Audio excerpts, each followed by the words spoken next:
नमस्कार दोस्तों, स्वागत है आपका आपके अपने YouTube चैनल जीएस जीनियस में। जैसा कि आप स्क्रीन पर देख रहे हैं, it's time to end illusion of peace with Pakistan for India. Bharat को जो एक गलतफहमी है, जो एक भ्रम है कि वो पाकिस्तान के साथ शांति के रिश्ते बना सकता है, अब समय आ गया है कि भारत उस भ्रम से बाहर निकले, उस छलावे से बाहर निकले और हकीकत को पहचाने कि पाकिस्तान वो देश नहीं है जो सुधरेगा। कोई उम्मीद नहीं है कि वो भारत के साथ कभी भी शांतिपूर्ण रिश्ते बनाना चाहेगा। तो चलिए मित्रों, ये एक छोटा सा टॉपिक है जिसके बारे में मैंने कुछ विश्लेषण किया है। उम्मीद करता हूं कि आपको पसंद आएगा। पाकिस्तान ने भारत के साथ क्या क्या किया, भारत ने पाकिस्तान के साथ क्या किया और अभी और क्या करना चाहिए पाकिस्तान के, इन सब चीजों को इस वीडियो में हम डिटेल से समझने का प्रयास करेंगे। लेकिन इससे पहले कि मैं अपना वीडियो शुरू करूं, आपसे हमारी रिक्वेस्ट है कि अगर आप हमारे चैनल पर नए हैं तो हमारे वीडियो को सब्सक्राइब कर लीजिए, जिससे आने वाले समय में जब भी मैं कोई वीडियो, कोई समसामयिक मुद्दे पर कोई वीडियो अपलोड करूं तो वो तुरंत आपके होम पेज में दिखाई देने लगे। तो चलिए मित्रों, देखते हैं। बहुत पहले हमारे एक पूर्व प्रधानमंत्री थे और बहुत ही लोकप्रिय प्रधानमंत्री थे, अटल बिहारी वाजपेयी जी। उन्होंने एक लाइन कही थी पाकिस्तान के बारे में। उन्होंने कहा था, you can change friends but not neighbours. आप अपने दोस्तों को बदल सकते हैं, परंतु अपना पड़ोस या अपना पड़ोसी नहीं बदल सकते हैं। सच्चाई है कि अगर हम किसी दोस्त से दोस्ती नहीं रखना चाहेंगे तो हम उससे बातचीत बंद कर देंगे, वो हमसे बातचीत बंद कर देगा, हम उसके घर आना जाना छोड़ देंगे। लेकिन पड़ोसी के साथ ऐसा नहीं है। अगर हम पड़ोसी से बातचीत ना भी करना चाहें, उसके बाद भी वो हमारे पड़ोस में तो रहेगा ही और हमें दिखाई देता ही रहेगा। तो कहने का तात्पर्य है कि आप दोस्त बदल सकते हैं और पड़ोसी नहीं बदल सकते, और ऐसा पड़ोसी तो बिल्कुल नहीं बदल सकते जो खुद नहीं बदलना चाहता है। इन्हीं लाइनों पर आज हम पाकिस्तान को कंपेयर करेंगे, उसका विश्लेषण करेंगे कि पाकिस्तान कैसा पड़ोसी है जो हमको लगातार इतनी समस्या दे रहा है। ये जो शब्द अटल बिहारी वाजपेयी जी ने कहे थे, वो उनके धैर्य को दिखाते थे और दिखाते थे कि कितने लंबे समय से, कितने नाजुक और कितने कठिन दौर से, कितने दर्दनाक दौर से भारत पाकिस्तान के साथ पड़ोसी का रिश्ता निभा रहा है लंबे समय से। लेकिन जो पहलगाम आतंकी हमला हुआ, कुछ भी नहीं था, हमारे बीच में कोई विवाद नहीं था, बस एकदम से इन्होंने हमला कर दिया। इसके बाद वो समय आ गया है कि भारत सच्चाई को समझने का प्रयास करे। भारत समझे कि आप किसी पेड़ में चाहे जितनी भी खाद और पानी डाल दीजिए, लेकिन अगर जो बीज है वो किसी कड़वे फल का है तो हर हाल में जान लीजिए कि उस पेड़ पर जो फल निकलेगा वो कड़वा ही होगा। कहने का तात्पर्य है कि अगर करेले का पेड़ है और उसकी आप चाहे जितनी देखभाल कर लीजिए, चाहे जितनी वैज्ञानिक जो ट्रिक्स हैं वो लगा लीजिए, लेकिन उस पर जब करेला निकलेगा तो वो कड़वा ही होगा। और वो करेले का जो पेड़ है वो पाकिस्तान है, और उस पर उगने वाले जो करेले के फल हैं वो आतंकी हैं।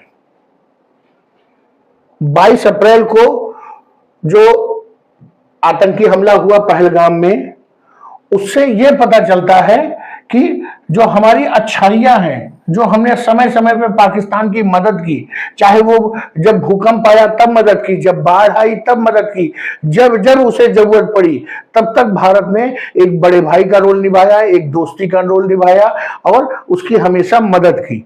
लेकिन उसने हमेशा उसके बदले में भारत को खून खराबा दिया और धोखाधड़ी दी, विश्वासघात किया और भारत के दुश्मन चीन के साथ हाथ मिलाया। उन्होंने जो टूरिस्ट, जो निर्दोष पर्यटक थे, उनकी हत्या की, और हत्या ही नहीं की, उनके जो डियर वंस थे, जो उनकी पत्नी, उनकी माँ, उनकी बेटी, उनके बच्चे, उनके सामने मारा। और उसका कारण क्या था? ये कुछ कंफर्म नहीं है कि क्यों मारा, बस उनका मन था, उनको कुछ अपनी अहमियत दर्शानी थी, तो उन्होंने 26 लोगों को मार दिया। पाकिस्तान कह रहा है कि ये हमने नहीं किया, सही है, पाकिस्तान सरकार ने नहीं किया, लेकिन जिन लोगों ने किया है उनको किसका समर्थन मिला हुआ है, उनको धन कौन देता है, उनको प्रशिक्षण कौन देता है, उनको सपोर्ट कौन देता है, और उनको संरक्षण या छुपाता कौन है? और वो केवल एक ही है, पाकिस्तान, और सारी समस्या का जड़ वही है। अगर पाकिस्तान कहता है कि हम ये नहीं करते हैं, तो ओसामा बिन लादेन को कहां छुपा के रखा था? किसने छुपा के रखा था? मैंने तो नहीं छुपा के रखा था।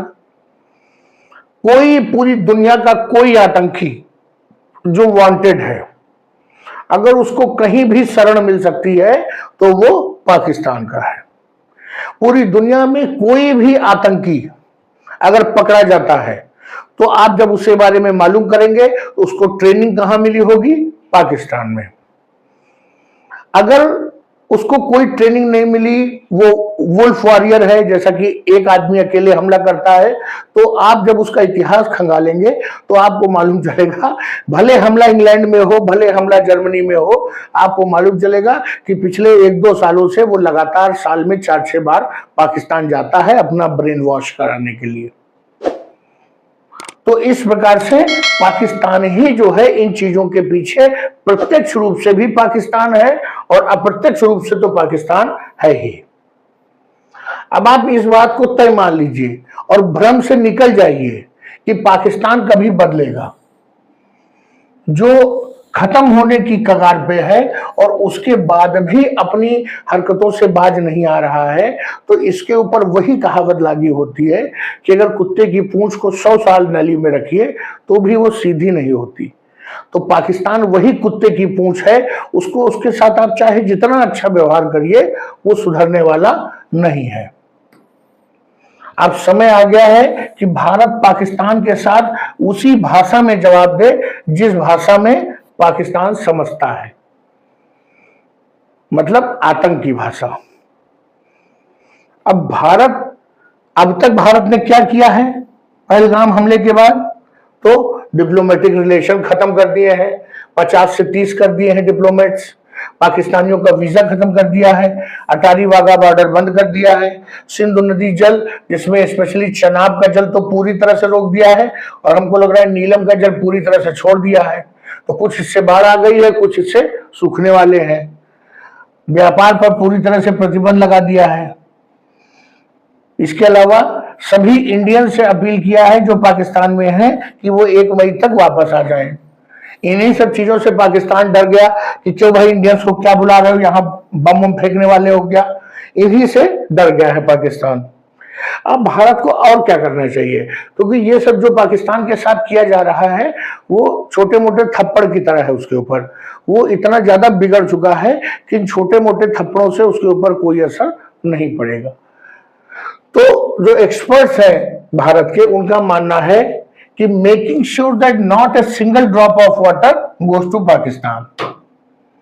प्रयास करिए कि एक भी बूंद जो पानी है वो पाकिस्तान में न जाने पाए। कम से कम गर्मियों के सीजन में जिस समय पानी पीने का चाहिए, खेती के लिए चाहिए, उस समय तो ना ही जाए। तब पाकिस्तान को एहसास होगा, जब वहां भुखमरी आएगी, लोग विरोध करेंगे, एक पानी की एक एक बूंद के लिए मारपीट होगी, पुलिस थाना, लड़ाई झगड़ा, ये सब जब अनरेस्ट होगा, तब पाकिस्तान को पता चलेगा कि उसने क्या किया है। अब कुछ हमारे भारत में जो पाकिस्तान के लिए जिनके बहुत दर्द होता है, वो ये कहेंगे पाकिस्तान जल अगर नहीं देंगे तो करेंगे क्या? अरे भाई, जल नहीं देंगे तो हम उस जल को पंजाब में, हरियाणा में, राजस्थान में छोड़ेंगे। जो किसान भाई जमीन से पानी निकालने के लिए डीजल खर्च करते हैं, अपना पैसा बर्बाद करते हैं, वो इन नदियों के जल से, नहरों के माध्यम से अपने खेतों की सिंचाई करेंगे, अपनी आय को बढ़ाएंगे। दूसरी बात, जैसे अभी उन्होंने क्या किया है, 50 से 30 कर दिया है डिप्लोमेट्स। तो एक्सपर्ट्स का कहना है कि ये बिल्कुल भी बंद कर दीजिए, 30 भी वापस कर लीजिए, और यहां से जो उनके डिप्लोमेट्स हैं उनको भी भगा दीजिए, एम्बेसी में ताला डाल दीजिए।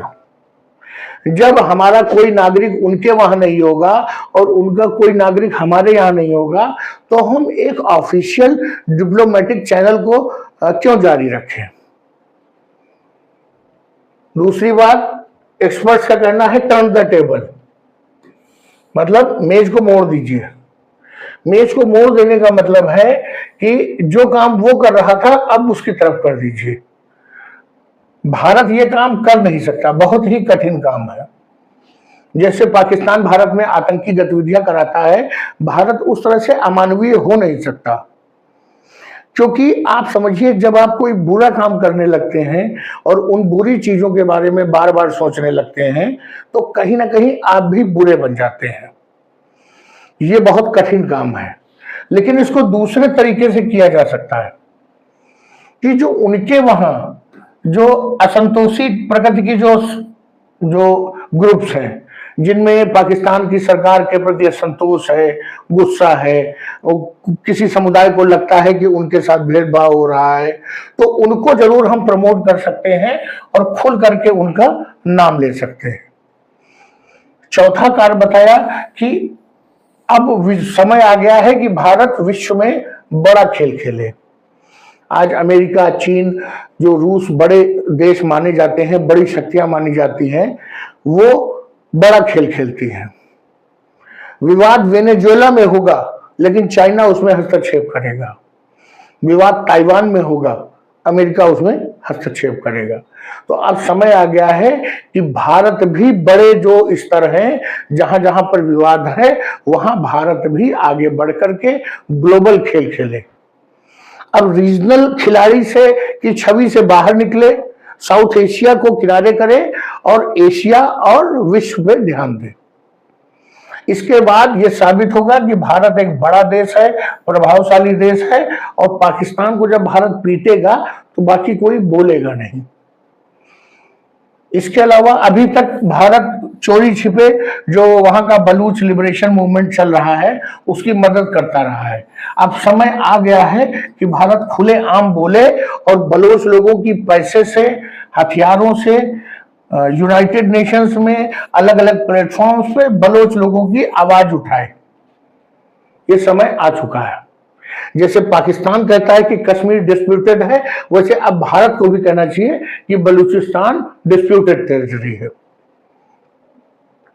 अभी केवल बलूचिस्तान में आग लगी हुई है, भारत को करना चाहिए कि बलूचिस्तान की तरह ही सिंध में, खैबर पख्तून में, इन सभी क्षेत्रों में आग लगा दे और वहां के लोगों को स्वतंत्र होने के लिए वहां पर चिंगारी जलाए।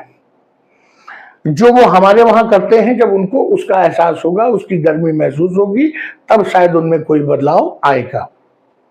इसके अलावा एक बहुत अभी हाल ही में अननोन गनमैन एक चला है, जो लोग भारत में वांटेड है पाकिस्तान के, उनको गोली मार देता है। उसको नाम दिया गया है अननोन गनमैन। तो भारत को प्रयास यही करना चाहिए कि एक तो जो ये अननोन गनमैन है, ये अपना काम करता रहे, और इस तरह के कई और अननोन गनमैन ढूंढे जाए, जो ये अननोन गनमैन गन चलाते रहे, गोलियां बरसाते रहे। जो नॉन स्टेट एक्टर्स हैं उन पर भी गोलियां बरसाएं, और जरूरत पड़ने पे जो ये स्टेट के एक्टर्स हैं उन पर भी गोलियां चलाएं, क्योंकि ये तो अननोन गनमैन है, भारत से इनका लेना देना नहीं है। तो मित्रों, ये था एक विश्लेषण कि भारत को अब भ्रम से निकलना चाहिए और अब कुछ ऐसा करना चाहिए कि पाकिस्तान को उसी की भाषा में जवाब देना चाहिए। तो चलिए मित्रों, वीडियो को यहीं समाप्त करते हैं। अगर आपको हमारा प्रेजेंटेशन, हमारी जो एनालिसिस है वो अच्छी लगी हो, पसंद आई हो, तो वीडियो को लाइक करिए, चैनल को सब्सक्राइब करिए। धन्यवाद।